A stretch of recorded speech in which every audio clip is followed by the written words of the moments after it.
Yes, now. Okay, there is a very steep cliff. I could chuck myself over there now and be done with it all. Yesterday, I guess it was yesterday morning, I met a couple of. Now, I have a, I won't call her a fan, but I have somebody who's been looking at some of my material, who I know for a fact is on the same page. That's wonderful. Even though I haven't really revved up putting out the proper material yet. What is the material? The material is, you're an old git, it's cold, fucking hell, go for a walk, because I was bloody shutting down there. Anyway, I was going to say something else, but I've forgotten what it was. Yeah, I met a couple of wonderful women, very early 40s, and I ended up telling one of them, Mrs. Supermodel, really, I want to chuck myself over the cliff. Now, unfortunately, because life is so boring, really, I would never have the guts, or maybe I don't quite trust the Italian speaker Fagan that consciousness is the fundamental element of the universe and it manifests itself into quantum fields upon which human beings may get kind of splodged onto. Anyway, I'm putting that in for a reason because there's so much goddamn preaching out there. This woman, we were having a great conversation about the fact that all the watercourses are fucked up. And she's telling me, what did she say? She had children 7 and 8? That the schools still, just as they did 20 years ago, would give young children sweeties or little chocolates or whatever for getting their sums right. Now, I was telling this lady that, lady, is that the right, what are you allowed to say? I don't know and I don't fucking care. I was telling her and her friend that I happen to have in my library, which will never be collected, oh my god, there's a sob story in there, a book called The Seeds of Change, written in, I think it was 40 years ago. Eric, I always forget his name, Hobhouse or something. Anyway, The Seeds of Change. In that book, a proper book written by a wonderful scientist who, without being arrogant or without being precious or elitist, explained the science of 8 fundamental products that over the last 500 years have changed the course of world history. One of them, I mean, things like the cocoa leaf, coffee, what else? A few others. Look it up.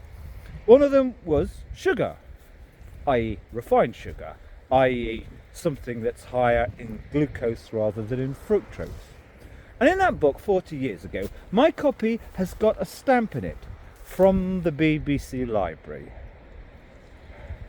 He, crystal clear, makes it clear that there is one regularly consumed product or group of molecules, lump of stuff, whatever you want to call it, that is essentially a poison because it has an actual physical effect on the body which is more or less irreversible and definitely negative.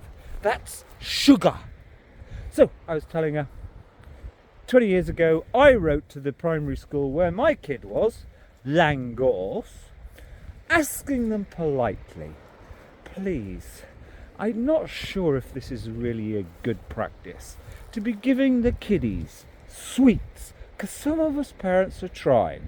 Not as fanatical fascist zealots, but in my household we did 9 out of 10 rules. 9 days out of 10, you'd have healthy, badly cooked, from scratch food from Dad's very, very limited repertoire, which is quite good actually. Only learnt from my kid. 9 out of 10 days, Really good healthy food, not really a dessert, fruit or something like that. So, baked bananas, that's allowable. 1 day out of 10, splurge with some ice cream with chocolate sauce. But anyway, so 20 years ago I wrote that letter. I still remember it. I bet I got a copy. I think I'll find it. Please. You know you're a little bit behind the times, Wales, when it comes to being progressive and modern. But really, this woman yesterday, she told me the schools are still doing it. And I said to her, geez, I was shocked. Schools still feeding the children poison for getting their maths sum right.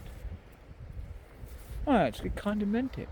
What was the point of ever trying to improve oneself, i.e. be a better person on behalf of one's children, etc.? Now, why did I even turn this on? Oh yes, so a couple of months ago I get the call in from the River Wye. I was telling these fantastic women, and they were holding out on me, so they were pretending to be supermodels, which they were.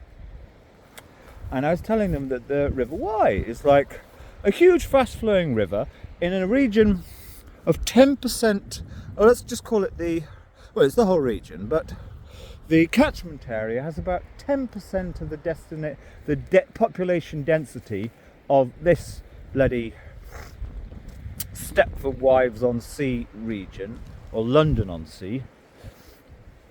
And in this very fast-flowing river, the tests were done, I think, in September, October. I encouraged, which means emotionally blackmail people, to end up, it did come to pass that a designated river bathing area was put in not too far from here on Wye, and the consequences of that is that the water must be tested more rigorously. And the tests, for the first time, these really rigorous tests were done, and it came back that in this big fast-flowing river, yes, last year a really wet year as well, they could find traces of diabetic medicine. Not in fucking London on fucking Sea, fucking southwestern Britain, suburb of bloody Surrey. No, in the middle of nowhere. Wye Valley, upper reaches of diabetic medicine and veterinary medicine, much more likely to be connected with everybody spending so much time and money on their dogs, putting chemicals on them all the time. Oh, I love my dog more than, well, basically the dog has become a repository of their neurosis and a distraction, a displacement vehicle. I'm not going to do anything about the environment or arrange a proper full-scale invasion on America to take Trump hostage and tickle him to death. No, I'm going to put all my emotional energy into my fucking dog, which means you go to some of the shops around here. I've got all the photographs, which means shelves of medicine and supplements and medicine for your dog, which ends up in the river. These are chemicals. They affect negatively the life cycles of all the other billions of beasties on this planet. Anyway, so these two women held out. As we got talking a bit later, one told me she was a biochemist of sorts, and the other a vet who'd stopped being a vet. This is my kind of person, because out of principle, because she saw this happening in vetting. Why did I even turn this on? Yes, no, it's something's got to be done. Our schools are still down here, where all the yummy mummies emigrated after 2020. Well, they started in about 2016, same in my last region. Can't bring my lovely little Rupert and Camilla, or whatever they call them now, moonflower, orchid head, up in Kensington. It's too dangerous. So let's go and buy a cottage in Pastilandshire. Yeah, even here, the schools, are poisoning children. And what are parents to do? And my heart genuinely went out to these two women who said, because it's like, I feel your pain. How on earth do you deal with this? They were wonderful, had understood we have to be more careful. We can't just guzzle anything that's got a fancy wrapper on it. Got to be more thoughtful. But what do? The schools still haven't even got this message. We need, now, quite interestingly, what is it? There was this Murray poll out about a week ago saying Gen Z, which is, I think they're about 18 to about, is it 28? 26? I forget, whatever they are. That 56%, is it? Believe that there should be now one benign, all-powerful Mr. or Mrs. or authority. Well, but let's make sure that if that were to ever come to pass, he, she, or it, Mr. Orange Man, I think, has dealt with that. He or she or he. No, it should be job share. I'm the first person in Britain, I'm not a fool, ever to write, I wrote it in 2010 in my arrested blog then, that MPs should be job share. Nobody else had ever written that. I think was it about 4 years ago? Charlie Elphick, I think he's been disgraced, but it doesn't really matter. He put down an early day motion that MPs should be job share. I'm an all-seeing, second-sighted, sexy shaman. We're going to do a bit more of them soon. Yes. Well, this dictator that Gen Z want, make it job share. One woman and one man, or something like that. But I've been talking through with people for 15 years, seeking out the good ones. What should the manifesto be? Let's be crystal clear. It's not how we're going to spread the connected love of the universe.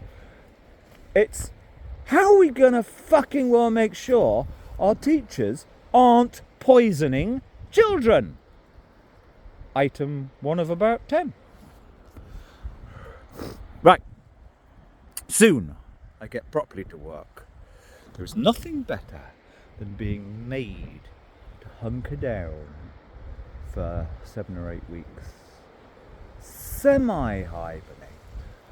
But as somebody knows, well, I think she does, the final project, it's been done. I've done all I can.